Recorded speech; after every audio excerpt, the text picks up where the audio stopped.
السلام علیکم ورحمت الله وبرکاتو. درنو لیدونکو خدای دې وکړي چې تاسو ټول روغ او جوړ یاست. نن موږ تاسې د طب پوهنځي د جینیټیک مضمون دویم درس را شروع کړو. په دې درس کې به موږ تاسې جین، خاصیت، د خاصیت ډولونه، جینوټایپ، فینوټایپ، الیل او د هغه ډولونه زده کړو. لومړنی موږ تاسې جین ته راځو. جین په کروموزوم باندې یو ځانګړې نقطه ده چې د یو صفت د انتقال وظیفه په غاړه لري. یعنې کله چې د والدینو څخه اولاد یا نوي نسل ته ارثي صفتونه یا ارثي خصوصیات انتقالیږي، دغه هر خاصیت د جین په واسطه انتقالیږي. مثال د سترګو رنګ دی، د پوست رنګ دی، د ویښتانو ډول دی، دا ټول زموږ تاسې خصوصیات دي.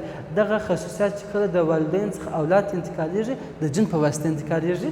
د جین لپاره نور تعریفونه هم شته چې بل تعریف یې په دې ډول سره دی چې جین د ډي ان اے یو ځانګړې نقطه ده چې د یو صفت د انتقال وظیفه په غاړه لري. یا بل تعریف یې په دې ډول سره دی چې جین د ډي ان اے یو برخه ده چې پروټین کوډ کولی شي، یعنې پروټین جوړولی شي.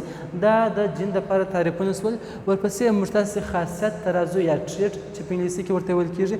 هر هغه ځانګړنه یا مشخصات چې موږ تاسې لرو خاصیت بلل کېږي. مثال د سترګو رنګ دی، پوست دی، د پوست رنګ دی، قد دی، د ویښتانو ډول دی. دا ټول زموږ تاسې مشخصات دي.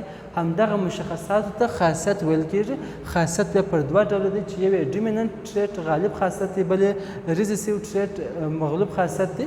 لومړنی موږ تاسې ډومیننټ ټریټ غالب خاصیت ته راځو.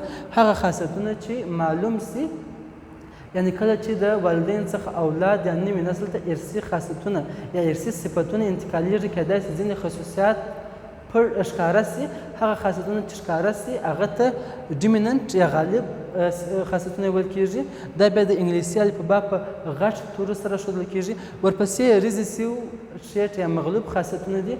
د والدینو څخه چې کله اولاد یا نوي نسل ته ارثي خصوصیات انتقالیږي، کیدای شي ځینې خاصیتونه پټ سي، په نوي نسل کې ښکاره نه سي، معلوم نه سي، نو دې ته ریزیسیو یا مغلوب خاصیتونه ویل کېږي. دا بیا د انګلیسي الفبا په کوچني تورو سره ښودل کېږي. ورپسې موږ تاسې جینوټایپ او فینوټایپ ته راځو. جینوټایپ موږ تاسو ته د یو ارګانیزم جینیټیکي یا ارثي جوړښت راښیي، او فینوټایپ بیا موږ تاسو ته د یو ارګانیزم ظاهري جوړښت راښیي. یعنې جینوټایپ ارثي جوړښت او فینوټایپ ظاهري جوړښت. ورپسې الیل ته راځو. الیل د جین عوضي کلمه ده، یعنې د جین الټرنیټیو فارم دی.